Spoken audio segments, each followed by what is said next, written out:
सबसे पहले मैं जितने भी हमारे मीडिया फ्रेटर्निटी के लोग यहाँ पर आए उन सबका शुक्रिया अदा करता हूँ। आप हमारी शॉर्ट नोटिस पे यहाँ पर तशरीफ़ लेके आए।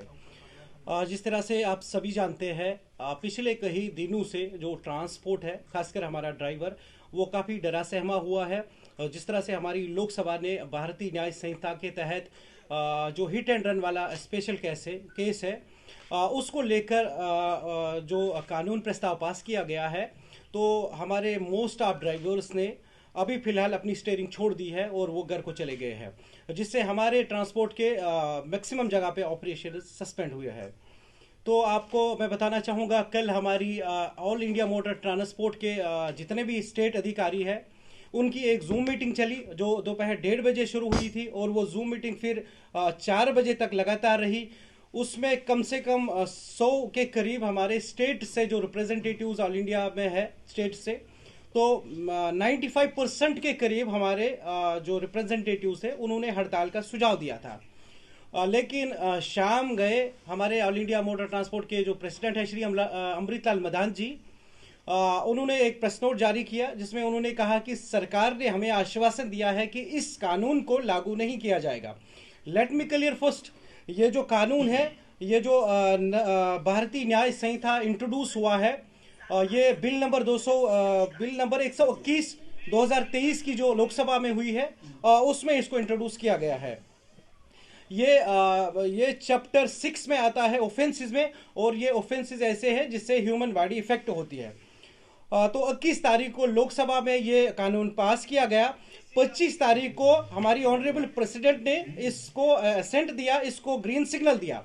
तो कल जिस तरह से हमारे home secretary, union home secretary Ajay Bhalla ji कह रहे हैं कि हम इस कानून को लागू नहीं करेंगे, तो अजय भल्ला जी के पास ऐसा कौन सा पावर है कि ये कानून आप नहीं लगा सकते?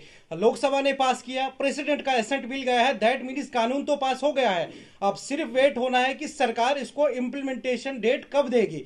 उसके बाद अगर इस कानून को रिपील करना है तो आपको एक बार फिर लोकसभा का सत्र बुलाना पड़ेगा, या प्रेसिडेंट के पास ऐसे पावर्स है कि प्रेसिडेंट इस कानून को खारिज कर सकते हैं।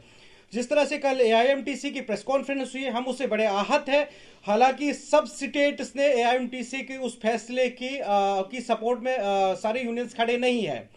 तो हम लोग भी एआईएमटीसी का जो कल जो प्रस्ताव आया है हड़ताल वापस लेने का, हम उसके साथ खड़े नहीं हैं। हमारे साथ जितने स्टेट्स की एसोसिएशन है, यूनियंस है, हम उनके साथ लगातार संपर्क में हैं। तो जब तक सरकार कोई फॉर्मल ऑर्डर जारी नहीं करती, या तो होम मिनिस्टर खुद इस पे बात करे, हमें रिटन में चाहिए, या फिर प्रेसिडेंट हमारी जो मोहतरमा है वो इस पर कोई बयान जारी करे। मैंने जैसे मेंशन किया है, कानून पास हुआ है, इसको प्रेसिडेंट की मंजूरी मिल गई है। अब इस कानून को रिपील करने के लिए या लोकसभा को एक बार फिर इस कानून में हस्ताक्षर करना पड़ेगा, या फिर हमारी प्रेसिडेंट साहिबा को इस पे इंटरफेरेंस करनी होगी। तो रहा सवाल ये, कल से जहां से भी हम देख रहे हैं तो इस कानून की जो इस कानून का जो क्लास है वो गलत बोला जा रहा है। कल भी अजय भल्ला जी ने, आपने देखा होगा वीडियो में बोला है, ये जो क्लास 106 है उसका दूसरा पार्ट है। हमने इसको स्टडी किया है, जो ये भारतीय न्याय संहिता है, ये क्लास 104 का 1 और 2 पार्ट है। तो ये क्लास 106 जो बोल रहे हैं, क्लास 106 जो है वो है सुसाइड को लेकर। तो मैं एक बार फिर आपके माध्यम से अपनी सरकार के जितने भी पद अधिकारी हैं, जो हाई कमान है, उनको बताना चाहूँगा कि आप सबसे पहले, अगर आपके पास जानकारी नहीं है कि ये कौन सा सेक्शन है या ये कौन सा क्लास है, तो हम आम जनता किस तरह से विश्वास कर सकती है। तो हमारी यही डिमांड है, जिस तरह से लोकसभा ने इस कानून को पारित किया है, प्रेसिडेंट साहिबा का इसमें ग्रीन सिग्नल मिला हुआ है, तो जब तक लिखित में होम मिनिस्ट्री से हमें नहीं मिल जाता है कि हम इस कानून को रिपील करेंगे, या प्रेसिडेंट साहिबा इस पे खुद हस्ताक्षर नहीं करती है, हमारा हड़ताल जारी रहेगा। तो इसके अलावा हमारे कुछ और मसले हैं। जिस तरह से गवर्नमेंट ऐसे संशोधन लाने की